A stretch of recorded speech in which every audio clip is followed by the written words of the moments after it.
The crisp autumn air in New York City carried an unusual tension as students shuffled into the grand lecture hall of NYU Stern School of Business. Professor Richard Callaway, a tenured economics professor with a reputation for his outspoken liberal views, stood at the front of the room, his sharp eyes scanning the eager faces of his students. Known for his fiery rhetoric against conservative ideologies, Callaway never shied away from controversy. But today he was about to cross a line that would ignite a national firestorm. Among the students was Barron Trump, the 19-year-old son of President Donald Trump. Unlike his father, Barron had largely avoided the political limelight, preferring a more private life dedicated to education and personal growth. But as the son of one of the most polarizing figures in American history, scrutiny followed him everywhere. As the lecture began, Callaway launched into a discussion about economic policies, quickly steering the conversation toward Trump-era tax cuts. His tone was sarcastic, dismissive, and filled with the usual criticisms. But then, in front of a room packed with students and with a live-streaming audience watching online, he took a bold and personal jab. It's no surprise that the son of a billionaire president, who has never worked a real day in his life, is sitting here pretending to learn about economics. I suppose growing up in a gold-plated penthouse doesn't give much exposure to the real struggles of Americans, Callaway said, smirking as scattered chuckles spread across the room. Barron, who had been quietly taking notes, froze. The room tensed. Some students exchanged nervous glances, while others stifled their laughter. It was an open insult, a public humiliation designed to discredit not just Barron, but the entire Trump family. A moment of silence followed, thick with anticipation. How would Barron respond? The son of the president, often perceived as quiet and reserved, had just been thrown into the center of an explosive controversy. As the eyes of every student bore into him, Barron slowly closed his notebook. He lifted his gaze, his piercing blue eyes locking onto Professor Callaway with a calm yet unnerving intensity. Then, in a voice that was measured but filled with an unmistakable strength, he spoke. "Professor, I don't think you're making an argument. You're just making a scene." The room erupted, gasps, murmurs, a few stunned laughs. No one had expected Barron to clap back. But he wasn't finished. He leaned forward slightly, his voice carrying across the hall with unexpected power. "If growing up wealthy disqualifies me from understanding economics, then should we dismiss John F. Kennedy's ideas on governance because he was born into privilege? Should we erase FDR's New Deal because he came from an elite background? Or does economic policy have more to do with education and insight than where someone was raised?" As the eyes of every student bore into him, Barron slowly closed his notebook. He lifted his gaze, his piercing blue eyes locking onto Professor Callaway with a calm yet unnerving intensity. Then, in a voice that was measured but filled with an unmistakable strength, he spoke. "Professor, I don't think you're making an argument. You're just making a scene." The room erupted, gasps, murmurs, a few stunned laughs. No one had expected Barron to clap back. But he wasn't finished. He leaned forward slightly, his voice carrying across the hall with unexpected power. "If growing up wealthy disqualifies me from understanding economics, then should we dismiss John F. Kennedy's ideas on governance because he was born into privilege? Should we erase FDR's New Deal because he came from an elite background? Or does economic policy have more to do with education and insight than where someone was raised?" The room fell silent. Even Callaway seemed taken aback.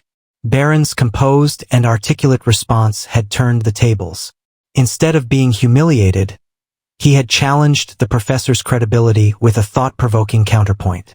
But this was only the beginning. The stunned silence in the NYU Stern lecture hall stretched for what felt like an eternity. Professor Callaway, caught off guard by Barron's composed response, opened his mouth as if to reply but quickly shut it. The tension in the room was palpable. Then, a student near the back whispered, "Damn!" And suddenly, the entire hall buzzed with murmurs. Some students exchanged impressed glances. Others smirked at Callaway's rare moment of speechlessness. A few even discreetly pulled out their phones, typing furiously. By the time Barron turned his attention back to his notebook, the damage was already done. For Calloway, not him. Within hours, clips of the exchange had surfaced on social media. The video, captured by multiple students, was soon all over Twitter, Instagram, and TikTok. The hashtags #BarronClapsBack, #TrumpSon vs Liberal Prof, and #CallowayExposed trended within minutes. One tweet read, "Barron Trump just wrecked an NYU professor live in class. Who knew he had this in him?" Another, "I don't care where you stand politically. Barron just gave a masterclass in shutting down a biased professor with facts." However, the reaction wasn't unanimously positive. Many liberal commentators and social media users defended Calloway, arguing that he was simply making a valid critique about privilege. So Barron Trump thinks he can compare himself to JFK and FDR? LMAO, sit down, kid. At Liberal Lion 87.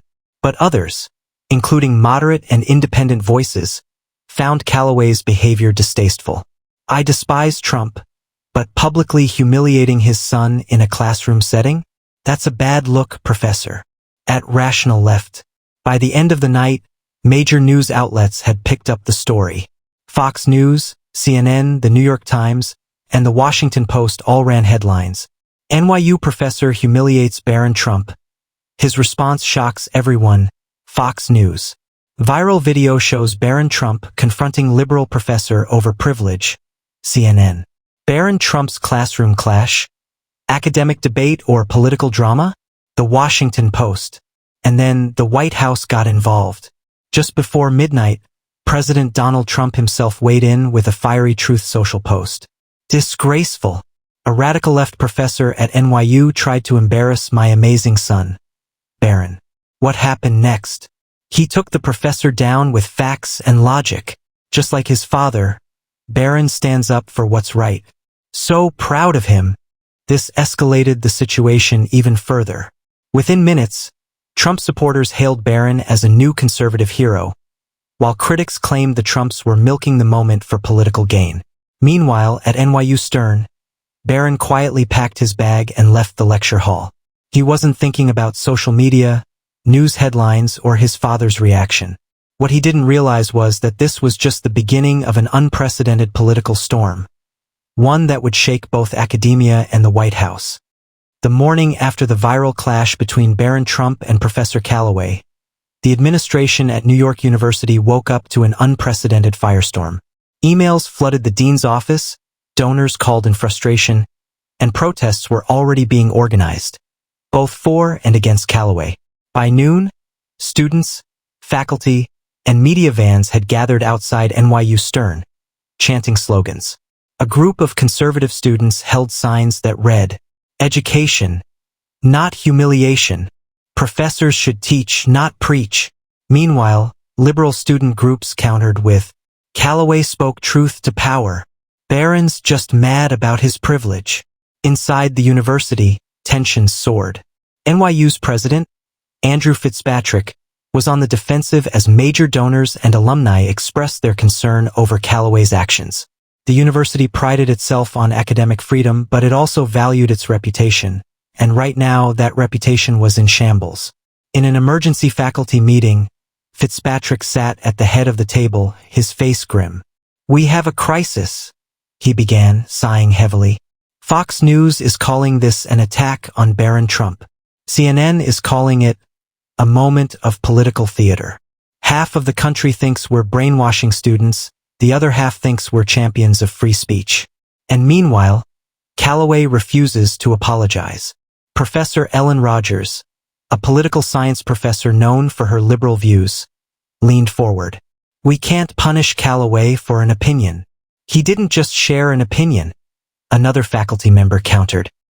"He openly mocked a student in front of his peers.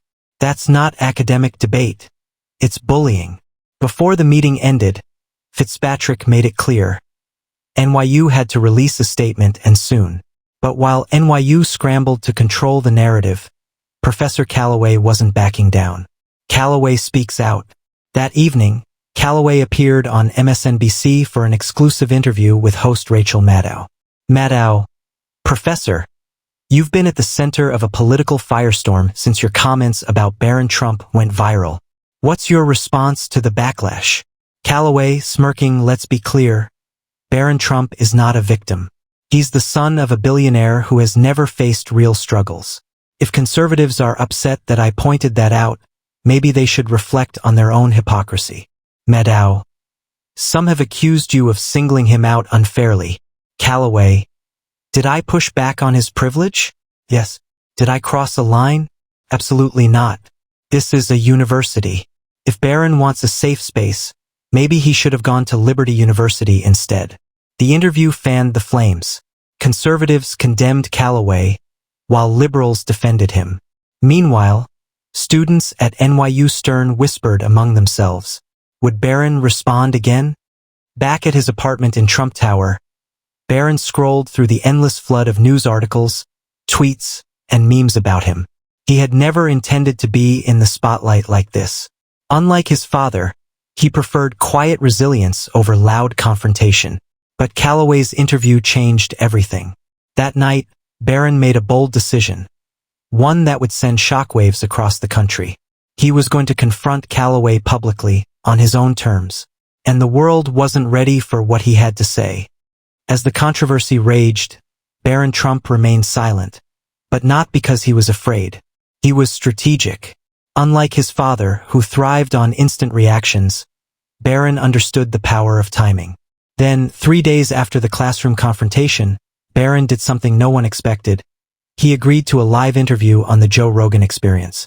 The announcement shocked both political camps. Rogan's podcast was known for its long-form discussions, often giving guests the space to present their thoughts without media spin. The decision was a calculated risk. Barron wasn't just responding to Calloway. He was reframing the entire conversation. On the day of the interview, millions tuned in live on YouTube, Spotify, and Rumble. When Barron walked into Rogan's studio, wearing a simple navy blue blazer over a black t-shirt, he looked nothing like the political caricature that the media had painted. He was calm, composed, and ready. Rogan, leaning forward, all right, man. First of all, props to you for coming on. A lot of people your age would have just tweeted something and moved on. But you actually wanted to have a conversation. Barron, smiling slightly, well, I think if we're going to talk about education, privilege, and economics, maybe we should actually have a discussion instead of just yelling at each other. Rogan. So let's get straight into it. Calloway, he called you out in front of your class. Said you've never worked a real day in your life. What was going through your head in that moment? Barron took a deep breath. I was surprised, honestly. I knew some professors would have strong political opinions, but I didn't think a tenured professor at NYU would feel comfortable openly mocking a student. That's not education. That's performance art. Rogan nodded. Rogan. What do you think his real agenda was? Barron. I think Calloway sees me as a symbol, not a person. He didn't attack me because of my ideas. He attacked me because of my last name. And that's the problem with a lot of academia today. Instead of engaging with diverse perspectives, some professors just want to score political points. Rogan. Yeah, and you handled it like a champ. But let me ask you, do you think there's truth to what he said? I mean, let's be real, you did grow up in a billionaire's household. Barron nodded, acknowledging the point. Absolutely. I won't deny my privilege. I grew up in a world most people will never experience. But that doesn't mean I don't work hard or try to understand different perspectives. Look at people like Teddy Roosevelt, JFK, or even Elon Musk. Having wealth doesn't mean you can't contribute meaningfully to society.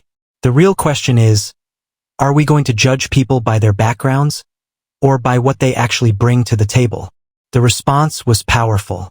Instead of getting defensive, Barron had turned the conversation toward individual merit, a concept that resonated with millions of Americans. Then Rogan threw out the big question. Rogan. All right, last thing on this. If Calloway were sitting right here, what would you say to him? Barron leaned forward slightly, his expression thoughtful. I'd ask him one question. Do you want to teach, or do you just want to be an activist? Because if it's the latter, he's in the wrong profession. The internet erupted. Within minutes, clips of Barron's statements flooded social media, news channels, and even late-night TV. Some called it the most mature response to cancel culture, while others accused him of dodging the real issue of privilege. But one thing was clear. Barron wasn't just a political figure's son anymore. He was now a voice of his own. And the fight was far from over. Barron Trump's interview with Joe Rogan sent shockwaves through the political world.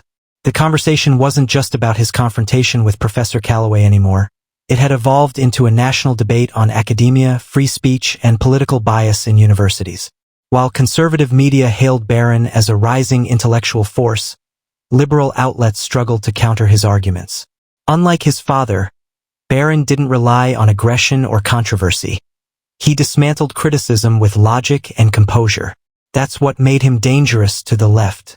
Within 24 hours, the White House press secretary was bombarded with questions.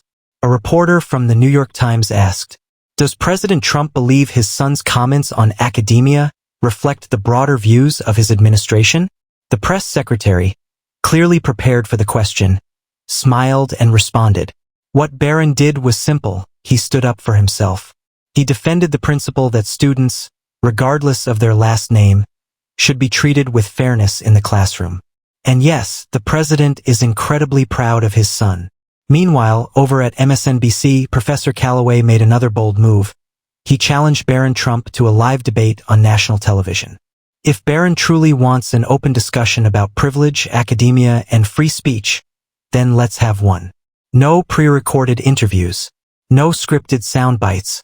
Just a real, raw debate. The internet exploded with reactions. Some called it a desperate attempt by Calloway to regain credibility. Others saw it as a test of Barron's intellectual strength. For an entire day, the world waited for Barron's response.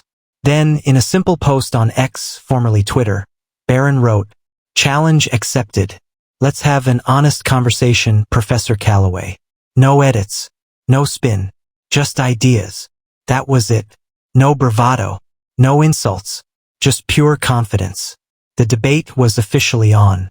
And the entire world would be watching. The debate stage is set. Major news networks fought for exclusive broadcasting rights, but in the end, it was agreed that the debate would be aired live on multiple platforms, including CNN, Fox News, YouTube, and Rumble.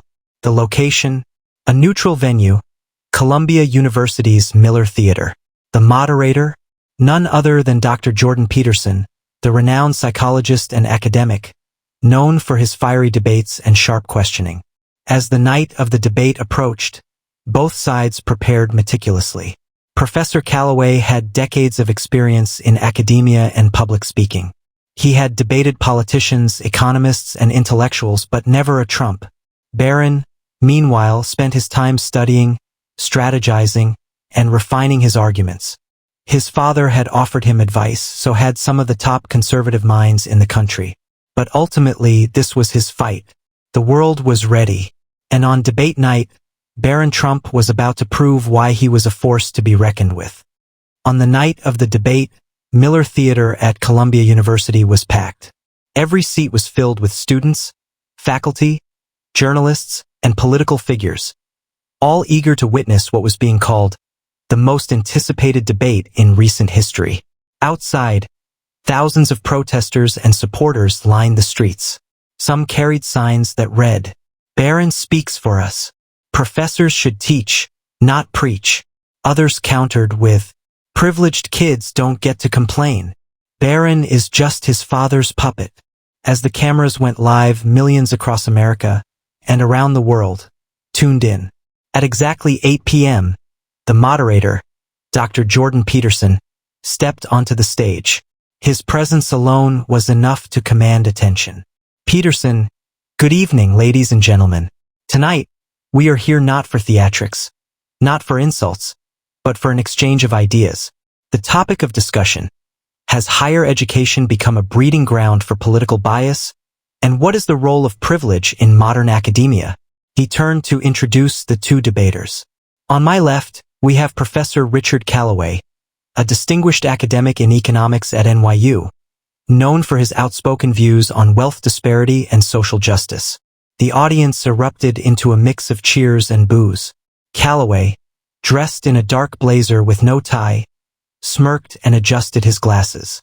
And on my right, we have Barron Trump, NYU freshman entrepreneur, and unlike most political figures, someone who was involuntarily thrust into the public eye from birth. The cheers were deafening. Barron, dressed sharply in a navy suit and white shirt, simply nodded respectfully. Peterson, gentlemen, let's begin. Round 1, Calloway attacks. As expected, Calloway struck first. Calloway, let's not pretend this is about free speech. This is about power. Barron Trump is not just any student.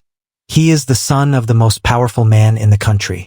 If he's uncomfortable with critical discussions on privilege, maybe he should reconsider his place in an academic institution. The audience erupted, half cheering, half booing. Barron, however, remained unfazed. He leaned into the microphone and replied, "Professor, I have no issue discussing privilege. But let's be honest, what happened in your classroom wasn't a discussion. It was a public attack. You didn't ask me a question, you made a statement. That I have never worked a day in my life.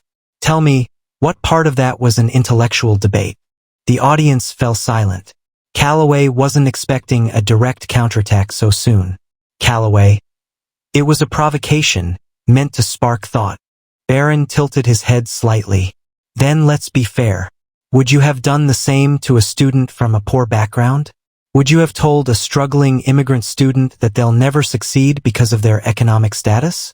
Or is it only acceptable to attack students you deem privileged? A murmur ran through the crowd. Some people nodded in agreement, others shifted uncomfortably.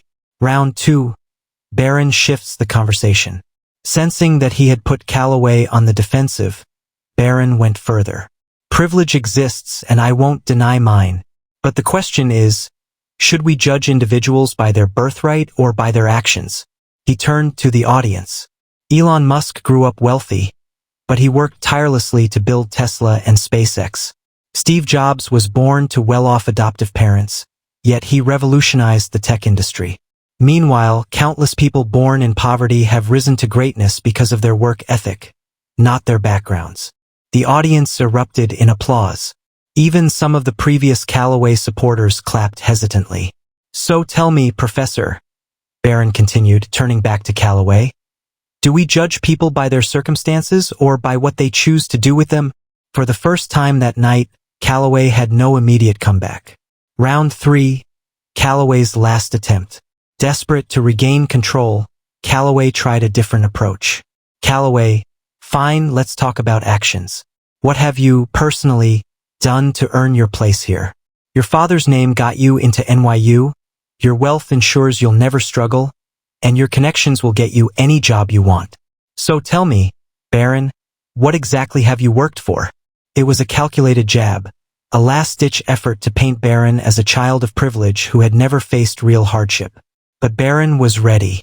That's a fair question, Professor, and I'll answer it the way I believe every young person should, through action. He reached into his pocket and pulled out a flash drive. On this drive are the details of a scholarship fund I'm launching. One that will provide full tuition for 100 underprivileged students to attend NYU over the next 4 years. And to make sure I put my money where my mouth is, the fund is starting with a $10 million donation from my own savings. Gasps filled the auditorium. Even Jordan Peterson looked impressed. Barron wasn't just talking, he was acting. So, Professor, you asked me what I've worked for? Here's my answer. I'm working to make sure that opportunity isn't limited to people like me. The question is, what are you doing besides lecturing students about privilege? The crowd roared. Even some of Calloway's supporters stood up and clapped. Professor Calloway, for all his years of academic experience, was speechless. The debate was over, but its impact was just beginning. Within hours, Barron's scholarship fund was trending worldwide. Donations poured in from across the political spectrum. Even prominent Democrats praised his initiative, calling it a rare example of turning words into real action. Meanwhile, Professor Calloway faced pressure from both the NYU administration and the public. His credibility was in tatters, not because he lost a debate, but because he had been exposed as someone who preached about change but never actually contributed to it. As for Barron, he left the stage with dignity, but the world now saw him in a new light. He was no longer just the son of a former president. He was a leader in his own right, and this was just the beginning. The aftermath of the historic debate between Barron Trump and Professor Calloway wasn't just a media sensation. It became a turning point in American discourse on higher education, privilege, and free speech. NYU's response and Calloway's fate. NYU faced immense pressure following the debate. While the administration initially tried to remain neutral, students, donors, and even faculty members demanded accountability. 2 weeks later, NYU released a formal statement.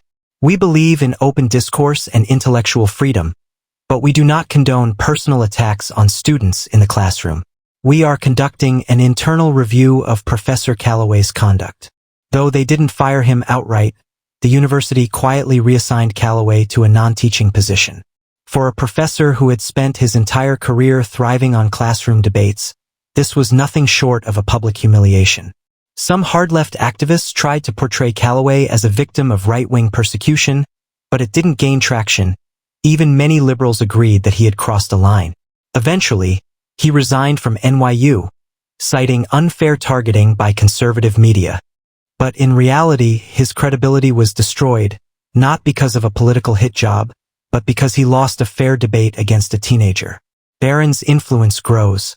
Meanwhile, Barron Trump's popularity skyrocketed. His scholarship fund for underprivileged students received millions in additional donations, far exceeding his initial $10 million pledge. In a bold move, Barron partnered with major universities to ensure the funds reached students in need. Even liberal professors praised the initiative, calling it a genuine effort to expand educational access. But what shocked people the most? Barron wasn't interested in politics. Yet, despite being compared to his father, Barron made it clear in an interview, "I'm not focused on politics right now. My goal is to create opportunities for young people, no matter where they come from. If that makes some people uncomfortable, so be it." This approach only made him more popular. In a time of deep political division, he was emerging as a unifier, someone who could bridge the gap between conservatives and moderates. The left couldn't dismiss him as just another Trump. He was articulate, strategic, and, above all, authentic. For the first time in decades, young conservatives had a fresh face to rally behind. And that terrified the establishment. The White House reacts. Inside the Trump White House, Barron's rise was met with a mixture of pride and strategic calculation. Donald Trump, ever the showman, couldn't hide his excitement. At a rally in Texas, he brought up the debate.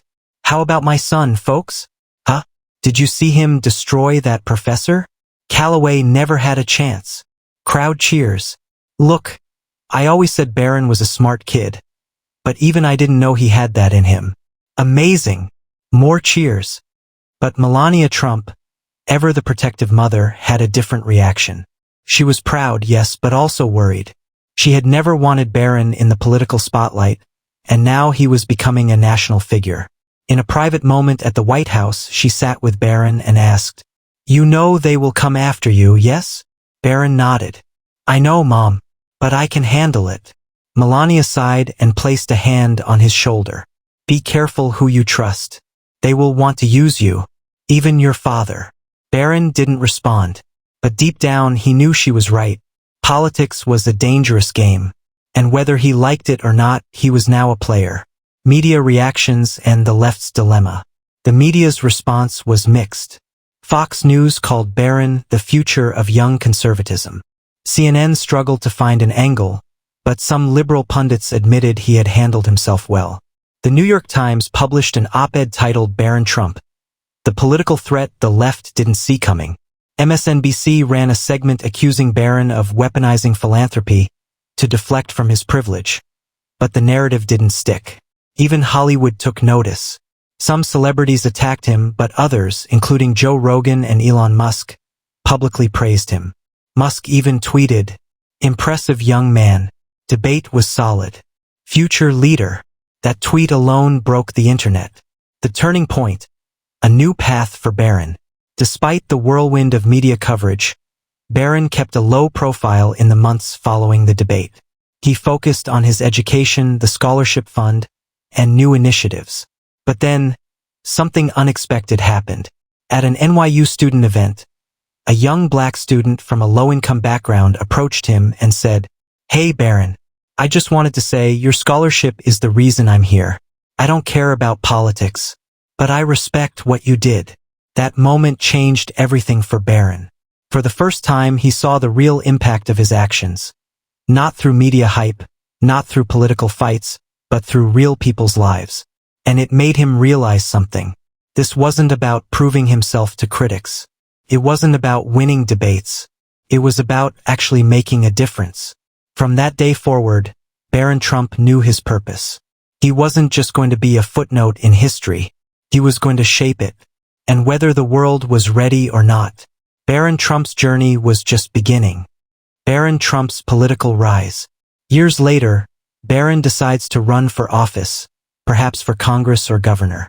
He faces enemies from both parties, as the Republican establishment fears his independence and Democrats attack his last name. Can he prove he's more than just Donald Trump's son? Keycap 2: The Callaway Revenge Plot.